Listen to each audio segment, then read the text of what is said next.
Chapter 5. The spirit of Chia Pao. He visits the confines of the great void. The Monitory Vision Fairy expounds, in ballads, the dream of the Red Chamber. Having the fourth chapter explained, to some degree, the circumstances attending the settlement of the mother and children of the Hosui family in the Zheng mansion, and other incidental matters, we will now revert to Ling Tai. Ever since her arrival in the Zheng mansion, Dowager Lady Chia showed her the highest sympathy and affection, so that in everything connected with sleeping, eating, rising, and accommodation, she was on the same footing as Pao-yü, with the result that Yang Chan, Pei Sai Chun, Sai Achin, and Tan, her three granddaughters, had after all to take a back seat. In fact, the intimate and close friendliness and love which sprung up between the two persons, Pao-yü and Tai-yü, was in the same degree of an exceptional kind, as compared with those existing between the others. By daylight they were wont to walk together and to sit together. At night they would desist together and rest together. Really, it was a case of harmony in language and concord in ideas, of the consistency of varnish or of glue, a close friendship, when at this unexpected juncture there came this girl, Hosui Paoch'ai, who, though not very much older in years than the others, was, nevertheless, in manner so correct, and in features so beautiful that the consensus of opinion was that Tai-yü herself could not come up to her standard. What is more, in her ways, Paoch'ai was so full of good tact, so considerate and accommodating, so unlike Tai-yü, who was supercilious, self-confident, and without any regard for the world below, that the natural consequence was that she soon completely won the hearts of the lower classes. Even the whole number of waiting maids would also for the most part play and joke with Paoch'ai. Hence it was that Tai-yü fostered in her heart considerable feelings of resentment, but of this, however, Paoch'ai had not the least inkling. Pao-yü was likewise in the prime of his boyhood, and was, besides, as far as the bent of his natural disposition was concerned, in every respect absurd and perverse, regarding his cousins, whether male or female, one and all with one common sentiment, and without any distinction whatever between the degrees of distant or close relationship. Sitting and sleeping, as he now was under the same roof with Tai-yü in Dowager Lady Chia's suite of rooms, he naturally became comparatively more friendly with her than with his other cousins. And this friendliness led to greater intimacy, and this intimacy, once established, rendered unavoidable the occurrence of the blight of harmony from unforeseen slight pretexts. These two had had on this very day, for some unknown reason, words between them more or less unfriendly, and Tai-yü was again sitting all alone in her room, giving way to tears. Pao-yü was once more within himself quite conscious, smitten for his ungraceful remarks, and coming forward he humbly made advances, until, at length, Tai-yü little by little came round. As the plum blossom, in the eastern part of the garden of the Ling mansion, was in full bloom, Chia Chen's spouse, Mrs. Yu, made preparations for a collation, purposing to send invitations to Dowager Lady Chia, Mesdames Xing and Wang, and the other members of the family, to come and admire the flowers. And when the day arrived, the first thing she did was to take Chia Zheng and his wife, the two of them, and his wife, the two of them, and come and ask them round in person. Dowager Lady Chia and the other inmates crossed over after their early meal, and they at once promenaded the Fang, concentrated fragrance, garden. First tea was served, and next wine, but the entertainment was no more than a family banquet of the kindred of the two mansions of Ning and Zheng, so that there was a total lack of any novel or original recreation that could be put on record. After a little time, Pao-yü felt tired and languid and inclined for his midday siesta. "Take good care, Dowager Lady Chia, enjoin some of them, and stay with him, while he rests for a while, when he can come back." Whereupon Chia Zheng's wife, Mrs. Chin, smiled and said with eagerness, "We got ready in here a room for Uncle Pao, so let your venerable ladyship set your mind at ease. Just hand him over to my charge, and he will be quite safe. Mothers and sisters," she continued, addressing herself to Pao-yü's nurses and waiting maids, "invite Uncle Pao to follow me in here." Dowager Lady Chia had always been aware of the fact that Mrs. Chin was a most trustworthy person, naturally courteous and scrupulous, and in every action likewise so benign and gentle, indeed the most estimable among the whole number of her great-grandson's wives, so that when she saw her about to go and attend to Pao-yü, she felt that, for a certainty, everything would be well. Mrs. Chin there and then led away a company of attendants and came into the rooms inside the drawing room. Pao-yü, upon raising his head and catching sight of a picture hung on the upper wall, representing a human figure in perfect style, the subject of which was a portrait of Yen Lai, speedily felt his heart sink within him. There was also a pair of scrolls, the text of which was, "A thorough insight into worldly matters arises from knowledge. A clear perception of human nature emanates from literary lore." On perusal of these two sentences, albeit the room was sumptuous and beautifully laid out, he would on no account remain in it. "Let us go at once," he hastened to observe. "Let us go at once." Mrs. Chin, upon hearing his objections, smiled. "If this," she said, "is really not nice, where are you going? If you won't remain here, well then come into my room."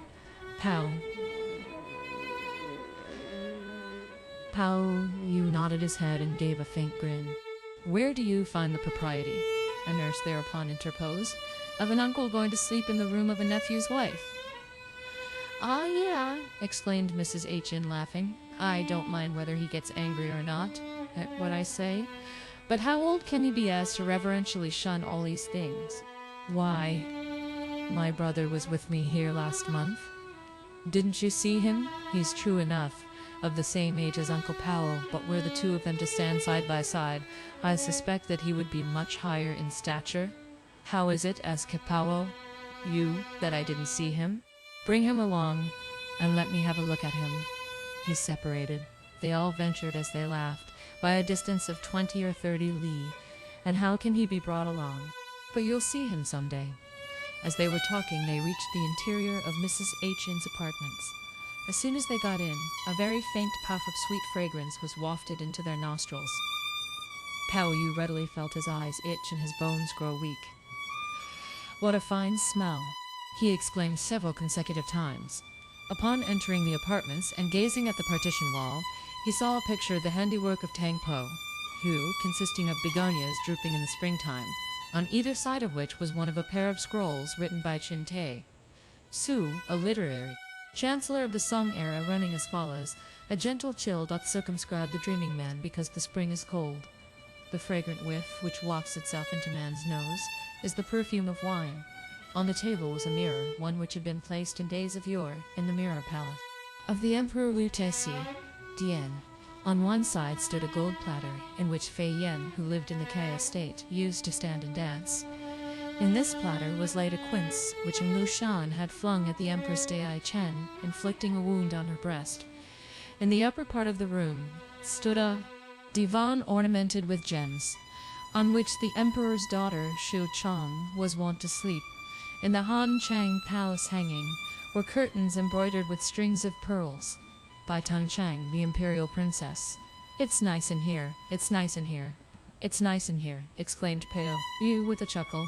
"This room of mine," observed Mrs. Chin smilingly, "is, I think, good enough for even spirits to live in." And, as she uttered these words, she, with her own hands, opened a gauze coverlet, which had been washed by Hasishi, and removed a bridal pillow, which had been held in the arms of Hung Niang. Instantly, the nurses attended to Pao-yü, until he had laid down comfortably, when they quietly dispersed, leaving only the 4 waiting maids, Shi Zhen, Qi Wen, Qi Wen, and Qi Yang, to keep him company. "Mind, be careful as you sit under the eaves," Mrs. Chine recommended the young waiting maids, "that the cats do not start a fight." Pao-yü then closed his eyes and, little by little, became drowsy and fell asleep. It seemed to him just as if Mrs. Chi-chin was walking ahead of him. Forthwith, with listless and unsettled step, he followed Mrs. Chin to some spot or other where he saw carnation, like railings, jade, like steps, verdant trees, and limpid pools, a spot where actually no trace of any human being could be met with, where the shifting mundane dust little had penetrated. Pao-yü felt in his dream quite delighted. This place, he mused, is pleasant, and I may as well spend my whole lifetime in here. Though I may have to lose my home, I'm quite ready for the sacrifice, for it's far better being here than being flogged day after day by father, mother, and teacher. While he pondered in this erratic strain, he suddenly heard the voice of some human being at the back of the rocks, giving vent to this song. Like scattering clouds doth fleet a vernal dream, the transient flowers pass like a running stream. Maidens and youths, bear this, yow, in mind. In useless grief what profit will ye find? Pao-yü perceived that the voice was that of a girl. The song was barely at an end when he soon espied in the opposite direction a beautiful girl advancing with majestic and elastic step. A girl quite unlike any ordinary mortal being. There is this poem which gives an adequate description of her. Lo, she just quits the willow bank, and sudden now she issues from the flower-bedecked house, as onward alone she speeds. She startles the birds perched in the trees by the pavilion, to which as she draws nigh her shadow flits by the veranda. Her fairy clothes now flutter in the wind. A fragrant perfume like unto musk or aloe is wafted in the air. Her apparel lotus, like his sudden wont to move, and the jingle of her ornaments strikes the ear. Her dimpled cheeks resemble, as they smile, a vernal peach. Her kingfisher coiffure is like a cumulus of clouds. Her lips part cherry, like her pomegranate like teeth conceal a fragrant breath. Her slender waist, so beauteous to look at, is like the skipping snow wafted by a gust of wind. The sheen of her pearls and kingfisher trinkets abounds with splendor, green as the feathers of a duck, and yellow as the plumes of a goose. Now she issues to view, and now is hidden among the flowers. Beautiful she is when displeased, beautiful when in high spirits. With lissome step she treads along the pond, as if she soars on wings or sways in the air. Her eyebrows are crescent moons, and knit under her smiles. She speaks, and yet she seems no word to utter. Her lotus, like feet with ease pursue their course. She stops, and yet she seems still to be in motion. The charms of her figure all vie with ice in purity, and in splendor with precious gems. Lovely is her brilliant attire, so full of grandeur and refined grace. Lovable her countenance, as if molded from some fragrant substance, or carved from white jade. A legend is her person like a phoenix, dignified like a dragon soaring high. What is her chastity like? Like a white plum in spring with snow nestling in its broken skin. Her purity like autumn orchids bedecked with dewdrops. Her purity like a fir tree growing in a barren plain. Her comeliness like russet clouds reflected in a limpid pool. Her gracefulness like a dragon in motion wriggling in a stream. Her refinement like the rays of the moon shooting onto a cool river. Sure is she to put his side too to shame, bound to put Wang Chang to the blush. What a remarkable person! Where was she born? And whence does she come? One thing is true, that in fairy land there is no second like her, that in the purple courts of heaven there is no one fit to be her peer. Forsooth, who can it be, so surpassingly beautiful? Pao-yü, upon realizing that she was a fairy, was much elated, and with eagerness advanced and made a bow.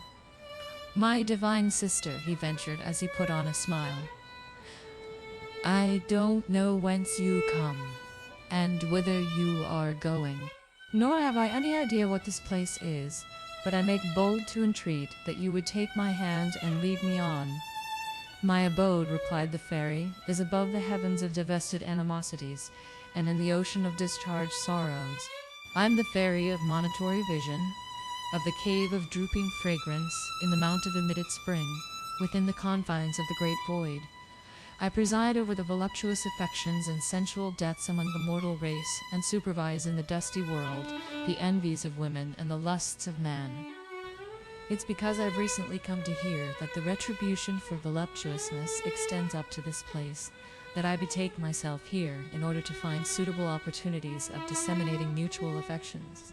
My encounter with you now is also not a matter of accident. This spot is not distant from my confines. I have nothing much there besides a cup of the tender buds of tea plucked by my own hands, and a pitcher of luscious wine, fermented by me, as well as several sprite-like singing and dancing maidens of great proficiency, and 12 ballads of spiritual song, recently completed, on the dream of the dream of the dream of the dream of the red chamber. But won't you come along with me for a stroll? Pao-yü, at this proposal, felt elated to such an extraordinary degree that he could skip from joy, and there and then, discarding from his mind all idea of where Mrs. Ching was, he readily followed the fairy.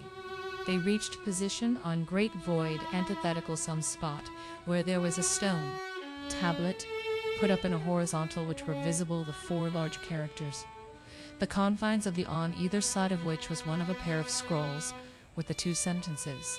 When falsehood stands for truth, truth likewise becomes false. When naught be made to aught, aught changes into naught. Past the portal stood the door of a palace, and horizontally, above this door, were the 4 large characters, the sea of retribution, the heaven of love. There were also a pair of scrolls with the inscription in large characters, passion, alas, thick as the earth and lofty as the skies, from ages past to the present hath held incessant sway. How pitiful your lot, ye lustful men and women, envious that your voluptuous debts should be so hard to pay. Pao-yü, after perusal, communed with his own heart. Is it really so? He thought. But I wonder what implies the passion from old till now, and what are the voluptuous debts. Henceforward, I must enlighten myself. Pao-yü was bent upon this train of thoughts when he unwittingly attracted several evil spirits into his heart, and with speedy step he followed in the track of the fairy, and entered 2 rows of doors when he perceived that the lateral halls were, on both sides, full of tablets and scrolls, number of which he could not in one moment ascertain. He however discriminated in numerous places the inscriptions: the board of lustful love, the board of contracted grudges, the board of matutinal sobs, the board of nocturnal tears, the board of nocturnal tears, the board of autumnal affections, and the board of autumnal anguish. After he had perused these inscriptions, he felt impelled to turn around and address the fairy. "May I venture to trouble my fairy," he said, "to take me along for a turn into the interior of each of these boards? May I be allowed, I wonder, to do so?"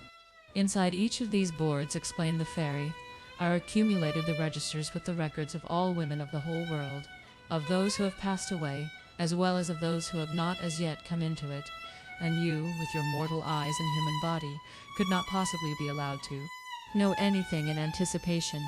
But would Pao-yü, upon hearing these words, submit to this decree?" He went on to implore her permission again and again, until the fairy, casting her eye upon the tablet of the board in front of her, observed, "Well, all right. You may go into this board and reap some transient pleasure." Pao-yü was indescribably joyous, and as he raised his head, he perceived that the text on the tablet consisted of the 3 characters, "the board of ill-fated lives," and that on each side was a scroll with the inscription, "Upon one's self are mainly brought regrets in spring and autumn gloom. A face, flower-like maybe, and moonlight too, but beauty all for whom?" Upon perusal of the scroll, Pao-yü was at once the more stirred with admiration, and as he crossed the door and reached the interior, the only things that struck his eye were about 10 large presses, the whole number of which were sealed with paper slips. On every one of these slips he perceived that there were phrases peculiar to each province. Pao-yü was in his mind merely bent upon discerning from the rest the slip referring to his own native village, when he espied on the other side a slip with the large characters, "The principal record of the 12 maidens of Ling." "What is the meaning, therefore," inquired Pao-yü, "of the principal record of the 12 maidens of Ling?" "As this is the record," explained the fairy, "of the most excellent and prominent girls in your honorable province. It is for this reason called the principal record, I've often heard people say," observed Pao-yü, "that Ling is of vast extent, and how can there only be 12 maidens in it? Why, at present, in our own family alone, there are more or less several hundreds of young girls." The fairy gave a faint smile. "Through there be," she rejoined, "so large a number of girls in your honorable province. Those only of any note have been selected and entered in this record. The 2 presses, on the 2 sides, contain those who are second best, while for all who remain, as they are of the ordinary run, There are, consequently, no registers to make any entry of them in.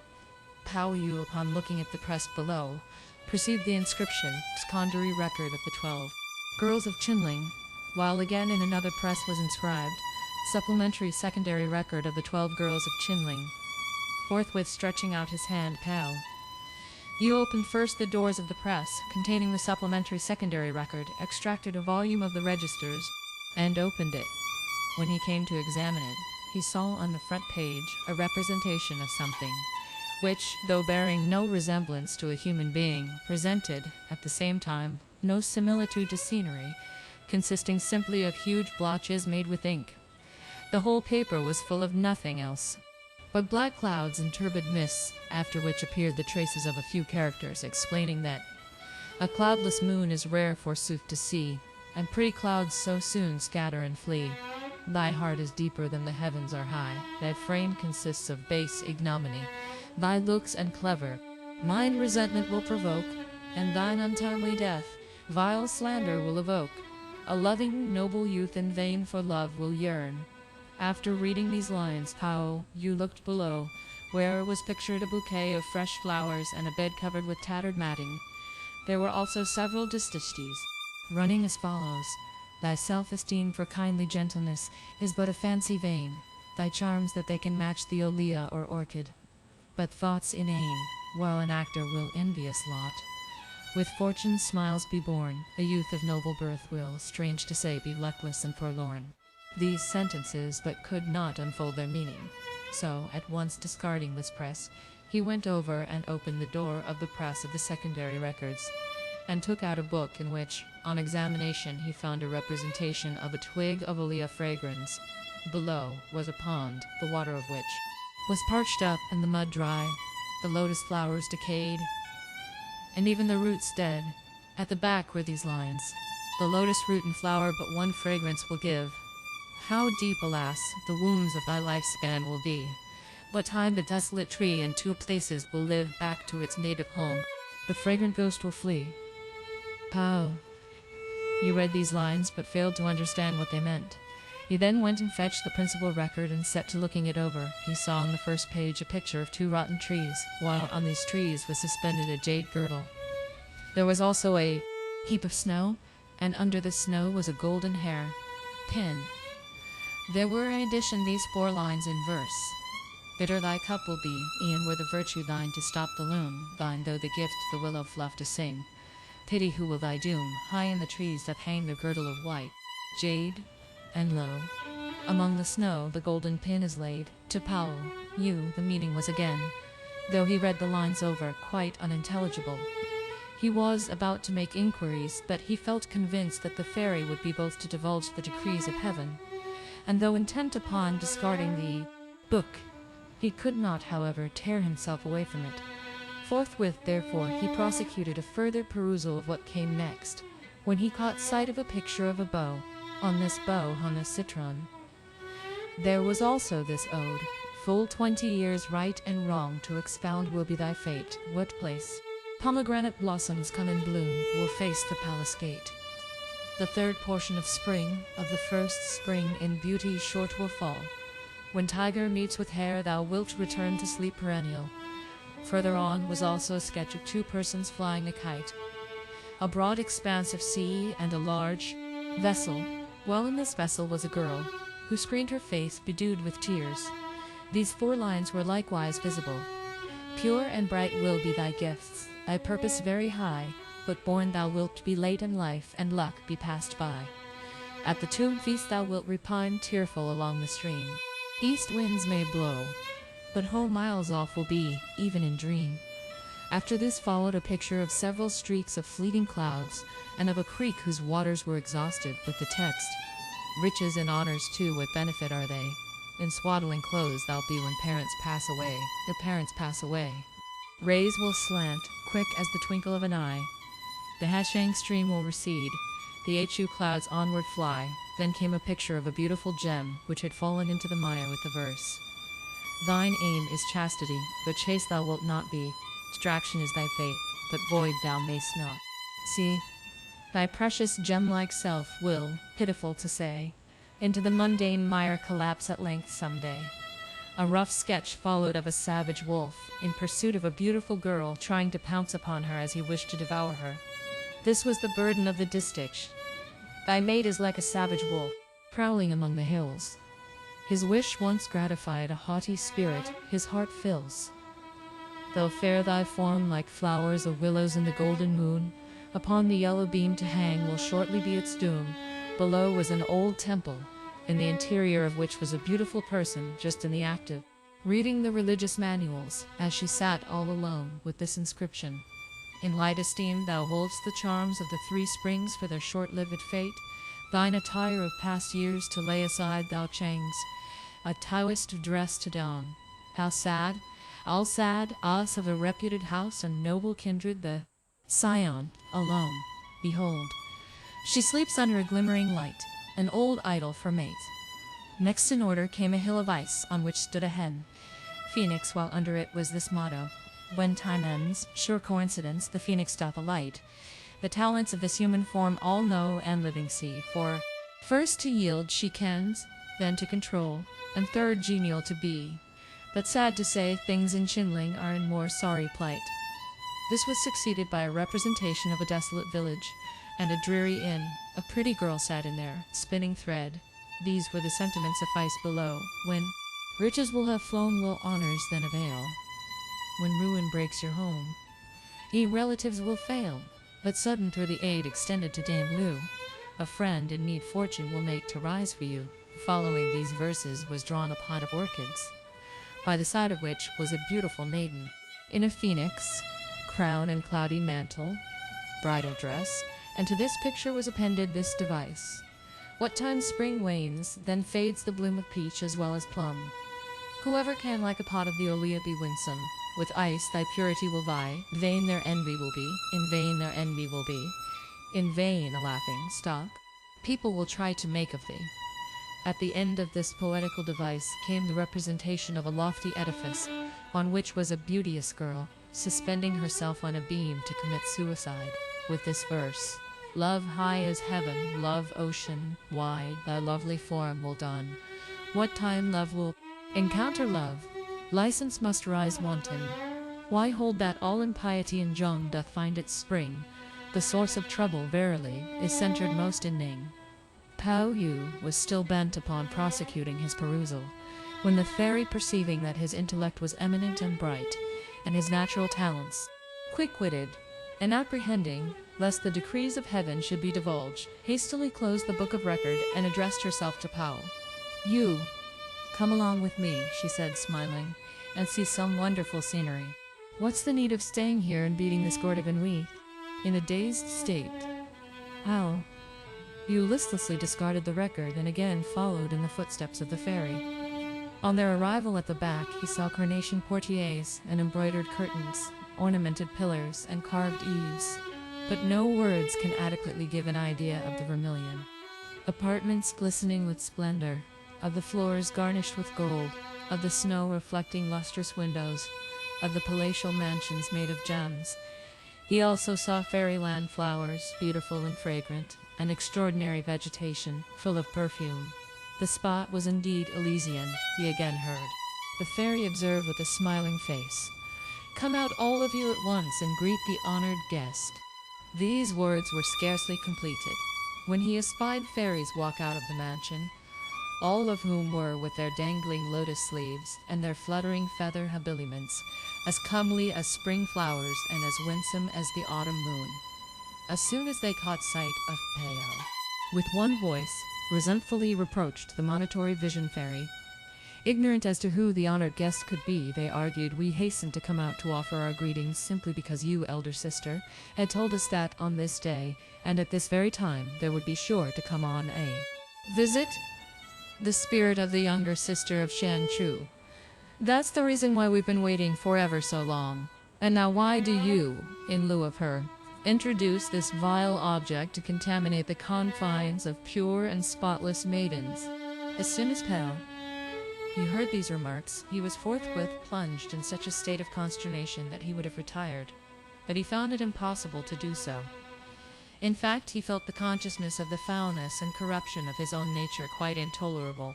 The Monitory Vision Fairy promptly took Pao-yü's hand in her own, and turning towards her younger sisters, smiled and explained, "You and all of you are not aware of the why and wherefore. Today I did mean to have gone to the Zheng mansion to fetch Xiangchu, but as I went by the Ning mansion, I unexpectedly came across the ghosts of the two dukes of Zheng and Ning, who addressed me in this wise. Our family has, since the dynasty established itself on the throne, enjoyed merit and fame, which pervaded many ages, and riches and honors transmitted from generation to generation. 100 years have already elapsed, but this good fortune has now waned, and this propitious luck is exhausted, so much so that they could not be retrieved. Our sons and grandsons may be many, but there is no one among them who has the means to continue the family estate, with the exception of our kindred grandson, Pao-yü alone, who, though perverse in disposition and wayward by nature, is nevertheless intelligent and quick-witted and qualified in a measure to give effect to our hopes. But alas, the good fortune of our family is entirely decayed, so that we fear there is no person to entice him into the right way. Fortunately, you worthy fairy come at an unexpected moment, and we venture to trust that you will, above all things, warn him against the foolish indulgence of inordinate desire, lascivious affections, and other such things, in the hope that he may, at your instigation, be able to escape the snares of those girls who will allure him with their blandishments, and to enter on the right track, and we two brothers will be ever grateful." On language such as this being addressed to me, my feelings of commiseration naturally burst forth, and I brought him here and bade him, first of all, carefully peruse the records of the whole lives of the maidens in his family, belonging to the three grades, the upper, middle, and lower. But, as he has not yet fathomed the import, I have consequently led him into this place to experience the vision of drinking, eating, singing, and licentious love. In the hope, there is no saying, of his at length attaining that perception. Having concluded these remarks, she led Pao-yü by the hand into the apartment, where he felt a whiff of subtle fragrance, but what it was that reached his nostrils he could not tell. To Pao-yü's eager and incessant inquiries, the fairy made reply with a sardonic smile. "This perfume," she said, "is not to be found in the world, and how could you discern what it is? This is made of the essence of the first sprouts of rare herbs, growing on all hills of Fang, and places of superior excellence, and mixed with the oil of every species of splendid shrubs in precious groves, and is called the marrow of conglomerated fragrance." At these words, Pao-yü was, of course, full of no other feeling than wonder. The whole party advanced and took their seats, and a young maid-servant presented tea, which Pao-yü found of pure aroma, of excellent flavor, and of no ordinary kind. "What is the name of this tea?" he therefore asked, upon which the fairy explained. "This tea," she added, "originates from the hills of emitted spring and the valley of drooping fragrance, and is, besides, brewed in the night dew, found on spiritual plants and divine leaves. The name of this tea is 1,000 red in one hole." At these words, Pao-yü nodded his head, extolled its qualities, espying in the room lutes with jasper mountings and tripods, inlaid with gems, antique paintings, and new poetical works, which were to be seen everywhere. He felt more than ever in a high state of delight. Below the windows were also shreds of velvet sputtered about, and a toilet case stained with the traces of time and smudged with cosmetic, while on the partition wall was likewise suspended a pair of scrolls with the inscription, "A lonesome, small, aerial, beauteous nook. What help is there but heaven's will to brook?" Pao-yü, having completed his inspection, felt full of admiration, and proceeded to ascertain the names and surnames of the fairies. One was called the Fairy of Lustful Dreams, another the High Ruler of Propagated Passion. The name of one was the Golden Maiden of Perpetuated Sorrow, of another the Intelligent Maiden of Transmitted Hatred. In fact, their respective Taoist appellations were not of one and the same kind. In a short while, young maid servants came in and laid the table, put the chairs in their places, and spread out wines and eatables. There were actually crystal tankards overflowing with luscious wines, and amber glasses full to the brim with pearly strong liquors. But still less need is there to give any further details about the sumptuousness of the refreshments. You found it difficult, on account of the unusual purity of the bouquet of the wine, to again restrain himself from making inquiries about it. This wine, observed the Monitory Dream Fairy, is made of the twigs of hundreds of flowers, and the juice of 10,000s of trees, with the addition of must composed of unicorn marrow and yeast, prepared with phoenix milk. Hence the name of 10,000 beauties in one cup was given to it. Pao-yü sang its incessant praise, and, while he sipped his wine, 12 dancing girls came forward, and requested to be told what songs they were to sing.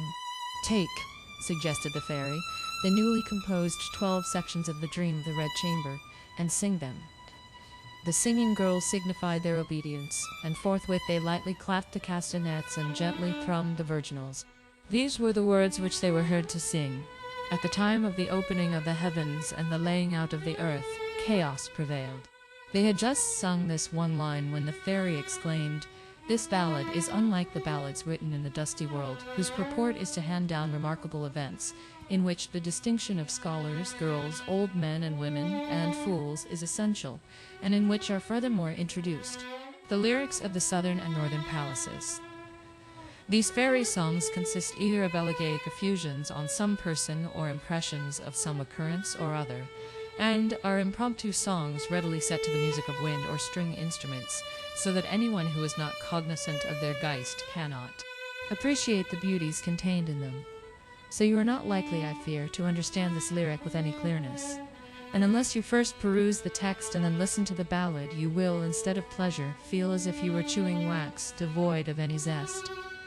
After these remarks, she turned her head around and directed a young maid servant to fetch the text of the Dream of the Red Chamber, which she handed to Pao-yü, who took it over, and as he followed the words with his eyes, with his ears he listened to the strains of this song.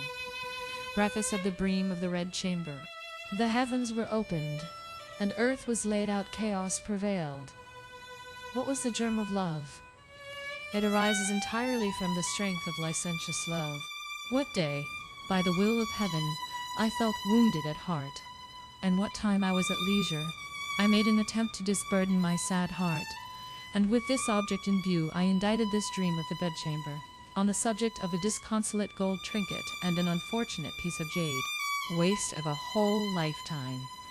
All maintain that the match between gold and jade will be happy. All I can think of is the solemn oath contracted in days gone by the plant and stone. Vain will I gaze upon the snow. Sue, pure as crystal and lustrous like a gem of the eminent priest living among the hills.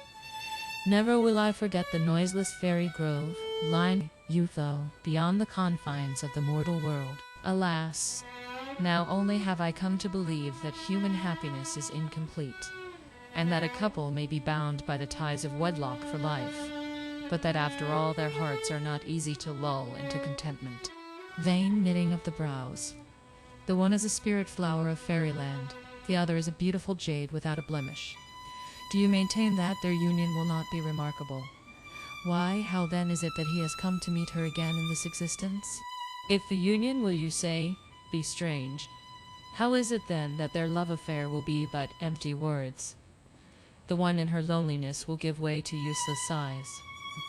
The other in vain will yearn and crave.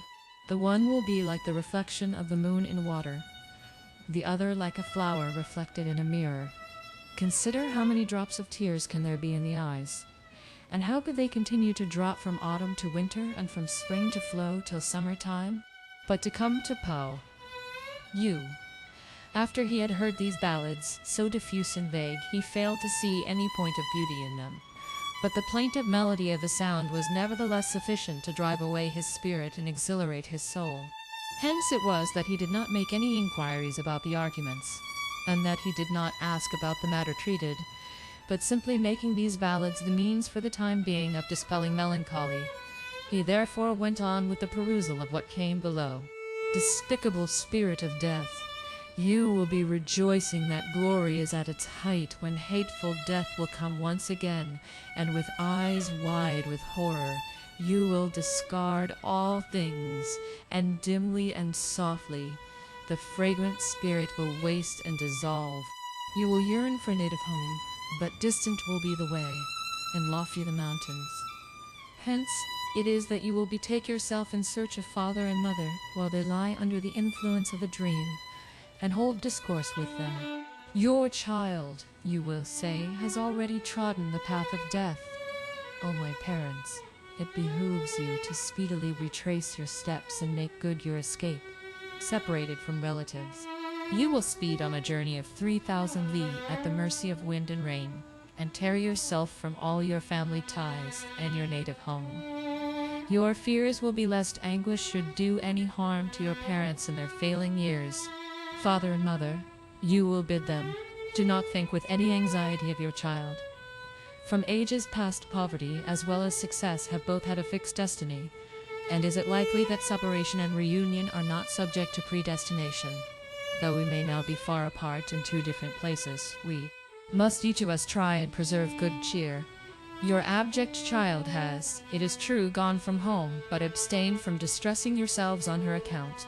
Sorrow in the midst of joy, while wrapped as yet in swaddling clothes, father and mother, both, alas, will depart, and dwell though you will in that mass of gauze. Who is there who will know how to spoil you with any fond attention? Born you will be fortunately with ample moral courage, and high-minded and boundless resources, for your parents will not have, in the least, their child's secret feelings at heart. You will be like a moon appearing to view when the rain holds up, shedding its rays upon the jade hall, or a gentle breeze wafting its breath upon it. Wedded to a husband, fairy-like fair and accomplished, you will enjoy a happiness enduring as the earth, and perennial as the earth, and perennial as the heavens. And you will be the means of snapping asunder the bitter fate of your youth. But, after all, the clouds will scatter in K'o Ching, and the waters of the Hyang River will get parched. This is the inevitable destiny of dissolution and continuance which prevails in the mortal world, and what need is there to indulge in useless grief? Intolerable to the world. Your figure will be as winsome as an olea fragrans, your talents as ample as those of a fairy. You will by nature be so haughty that of the whole human race few will be like you. You will look upon a meat diet as one of dirt, and treat splendor as coarse and loathsome, and yet you will not be aware that your high notions will bring upon you the excessive hatred of man. You will be very eager in your desire after chastity, but the human race will despise you. Alas, you will wax old in that antique temple hall under a faint light, where you will waste ungrateful for beauty, looks, and freshness. But after all, you will still be worldly, corrupt, and unmindful of your vows. Just like a spotless white jade you will be whose fate is to fall into the mire. And what need will there be for the grandson of a prince, or the son of a duke, to deplore that his will not be the good fortune of winning your affections? The voluptuary. You will resemble a wolf in the mountains, a savage beast devoid of all human feeling. Regardless in every way of the obligations of days gone by, your sole pleasure will be in the indulgence of haughtiness, extravagance, licentiousness, and dissolute habits. You will be inordinate in your conjugal affections and look down upon the beautiful charms of the child of a marquis, as if they were cat, tail, rush, or willow, trampling upon the honorable daughter of a ducal mansion, as if she were one of the common herd. Pitiful to say, the fragrant spirit and beauteous ghost will in a year softly and gently pass away. The perception that all things are transient like flowers.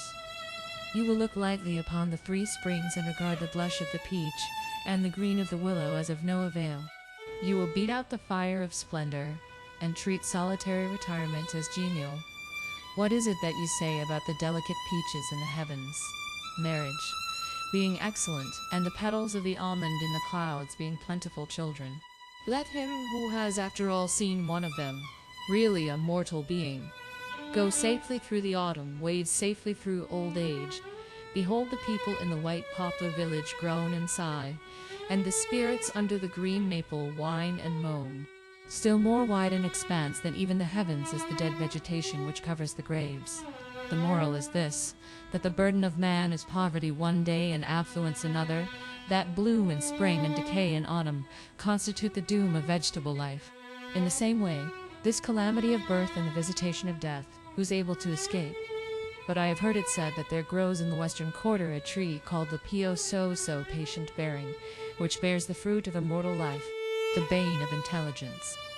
Yours will be the power to estimate in a thorough manner the real motives of all things, as yours will be intelligence of an excessive degree, but instead of reaping any benefit, you will cast the die of your own existence. The heart of your previous life is already reduced to atoms, and when you shall have died, your nature will have been intelligent to no purpose. Your home will be in easy circumstances.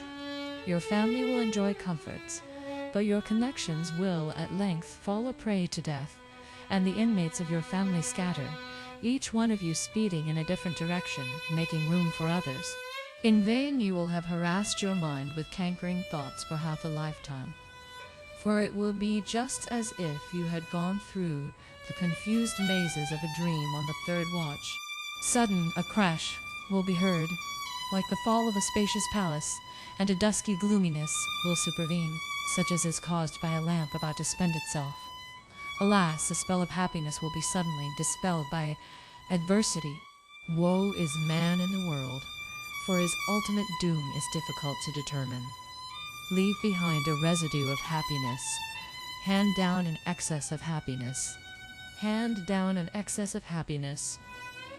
Unexpectedly, you will come across a benefactor. Fortunate enough, your mother, your own mother, will have laid by a store of virtue and secret meritorious actions. My advice to you, mankind, is to relieve the destitute and succor the distressed. Do not resemble those who will harp after lucre and show themselves unmindful of the ties of relationship. That wolf-like maternal uncle of yours and that impostor of a brother. True it is that addition and subtraction, increase and decrease, reward and punishment, rest in the hands of heaven above, splendor at last. Loving affection in a mirror will be still more ephemeral than fame in a dream. That fine splendor will fleet how soon? Make no further allusion to embroidered curtain, to bridal coverlet. For though you may come to wear on your head a pearl-laden coronet, and on your person a jacket ornamented with phoenixes, yours will not nevertheless be the means to atone for the short life of your husband. Though the saying is that mankind should not have, in their old age, the burden of poverty to bear, yet it is also essential that a store of benevolent deeds should be laid up for the benefit of sons and grandsons. Your son may come to be dignified in appearance and wear on his head the official tassel, and on his chest may be suspended the gold seal resplendent in luster. He may be imposing in his majesty, and he may rise high in status and emoluments, but the dark and dreary way which leads to death is short. Are the generals and ministers who have been from ages of old still in the flesh, forsooth? They exist only in a futile name handed down to posterity to reverence. Death ensues when things propitious reign. Upon the ornamented beam will settle at the close of spring the fragrant dust. Your reckless indulgence of licentious love and your naturally moon-like face will soon be the source of the ruin of a family. The decadence of the family estate will emanate entirely from Ching, while the wane of the family affairs will be entirely attributable to the fault of Ling. Licentious love will be the main reason of the long-standing grudge. The flying birds each perch upon the trees. The family estates of those in official positions will fade. The gold and silver of the rich and honored will be scattered. Those who will have conferred benefit will, even in death, find the means of escape. Those devoid of human feelings will reap manifest retribution. Those indebted for a life will make, in due time, payment with their lives. Those indebted for tears have already gone to exhaust their tears. Mutual injuries will be revenged in no light manner. Separation and reunion will both alike be determined by predestination. You wish to know why your life will be short. Look into your previous existence. Verily, riches and honors, which will come with old age, will likewise be a question of chance. Those who will hold the world in light esteem will retire within the gate of abstraction, while those who will be allured by enticement will have forfeited their lives. The Chia family will fulfill its destiny, as surely as birds take to the trees after they have exhausted all they had to eat, and surely as birds take to the trees after they have exhausted all they had to eat, which, as they drop down, will pile up a hoary, vast, and lofty heap of dust, leaving, indeed, a void behind. When the maidens had finished the ballads, they went on to sing the supplementary record. But the Monitory Vision Fairy, perceiving the total absence of any interest in Pao, heaved a sigh. "You silly brat," she exclaimed. "What? Haven't you, even now, attained perception?" "There's no need for you to go on singing," speedily observed Pao. "You," as he interrupted the singing maidens, and feeling drowsy and dull, he pleaded being under the effects of wine, and begged to be allowed to lie down. The fairy then gave orders to clear away the remains of the feast, and escorted Pao-yü to a suite of female apartments, where the splendor of such objects as were laid out was a thing which he had not hitherto seen. But what evoked in him wonder still more intense was the sight, at an early period, of a girl seated in the room, who, in the freshness of her beauty and winsomeness of her charms, bore some resemblance to Paoch'ai, while, in elegance and comeliness, on the other hand, to Tai-yü. While he was plunged in a state of perplexity, the fairy suddenly remarked, "All those female apartments and ladies' chambers in so many wealthy and honorable families in the world are, without exception, polluted by voluptuous opulent puppets, and by all that bevy of profligate girls. But still, more despicable are those from old till now, numberless, dissolute roues, one and all of whom maintain that libidinous affections do not constitute lewdness, and who try further to prove that licentious love is not tantamount to lewdness. But all these arguments are mere apologies for their shortcomings, and a screen for their pollutions. For if libidinous affection be lewdness, still more does the perception of licentious love constitute lewdness. Hence it is that the indulgence of sensuality and the gratification of licentious affection originate entirely from a relish of lust, as well as from a hankering after licentious love. Lo, you, who are the object of my love, are the most lewd being under the heavens from remote ages to the present time." Pao-yü was quite dumbstruck by what he heard, and hastily smiling, he said by way of reply, "My fairy labors under a misapprehension. Simply because of my reluctance to read my books, my parents have, on repeated occasions, extended to me injunction and reprimand, and would I have the courage to go so far as to rashly plunge in lewd habits? Besides, I am still young in years, and have no notion what is implied by lewdness." "Not so," exclaimed the fairy. "Lewdness, although one thing in principle, is, as far as meaning goes, subject to different constructions, as is exemplified by those in the world whose heart is set upon lewdness. Some delight solely in faces and figures, others find insatiable pleasure in singing and dancing, some in dalliance and raillery, others in the incessant indulgence of their lusts, and these regret that all the beautiful maidens under the heavens cannot minister to their short-lived pleasure. These several kinds of persons are foul objects, steed skin, and all in lewdness. The lustful love, for instance, which has sprung to life and taken root in your natural affections, I and such as myself extend to it the character of an abstract lewdness. But abstract lewdness can be grasped by the mind, but cannot be transmitted by the mouth, can be fathomed by the spirit, but cannot be divulged in words. As you now are imbued with this desire only in the abstract, you are certainly well fit to be a trustworthy friend in fairyland, inner apartments, but on the path of the mortal world you will inevitably be misconstrued and defamed. Every mouth will ridicule you. Every eye will look down upon you with contempt. After meeting recently your worthy ancestors, the two Dukes of Ning and Jung, who opened their hearts and made their wishes known to me with such fervor, but I will not have you solely on account of the splendor of our inner apartments look down. Despisingly upon the path of the world, I consequently led you along, my son, and inebriated you with luscious wines, steeped you in spiritual tea, and admonished you with excellent songs, bringing also here a young sister of mine, whose infant name is Chia and her style K'o Ching, to be given to you as your wedded wife.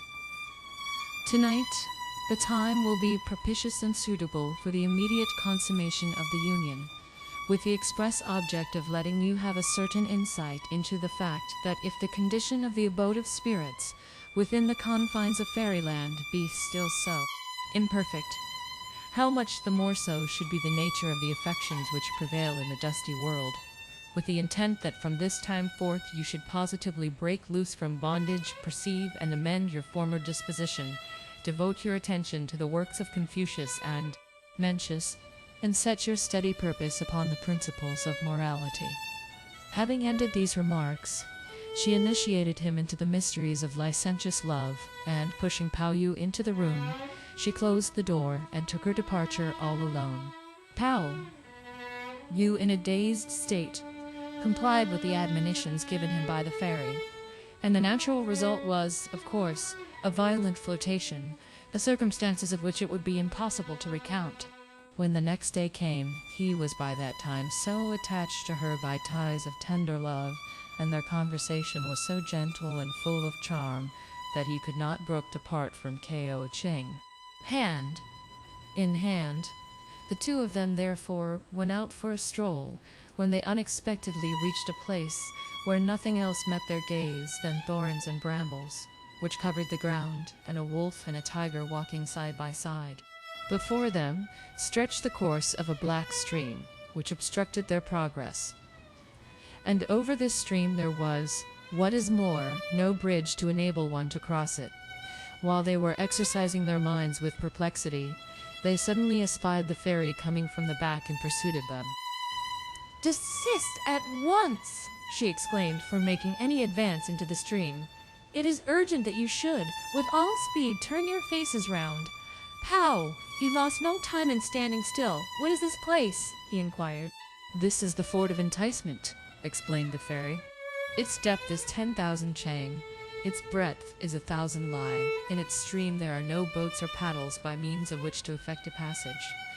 There is simply a raft of which Muchushi directs the rudder, and which Hui Shishi directs the rudder, and which Hui Shichen punts with the poles. They receive no compensation in the shape of gold or silver, but when they come across anyone whose destiny it is to cross, they ferry him over. You now have by accident strolled as far as here, and had you fallen into the stream, you would have rendered quite useless the advice and admonition which I previously gave you." These words were scarcely concluded, when suddenly was heard from the midst of the Ford of Enticement a sound like unto a peal of thunder, whereupon a whole crowd of goblins and sea-urchins laid hands upon Pao-yü and dragged him down. This so filled Pao-yü with consternation that he fell into a perspiration as profuse as rain, and he simultaneously broke forth and shouted, "Rescue me, K'o Ching!" These cries so terrified his Zhen and the other waiting maids that they rushed forward, and taking Pao in their arms, "Don't be afraid, Pao-yü," they said. "We are here." But we must observe that Mrs. Achin was just inside the apartment in the act of recommending the young waiting maids to be mindful that the cats and dogs did not start a fight, when she unawares heard Pao-yü, in his dream, call her by her infant name. In a melancholy mood, she therefore communed within herself, "As far as my infant name goes, there is in this establishment no one who has any idea what it is, and how is it that he has come to know it, and that he utters it in his dream," and she was at this period unable to fathom the reason. But, reader, listen to the explanations given in the chapter which follows.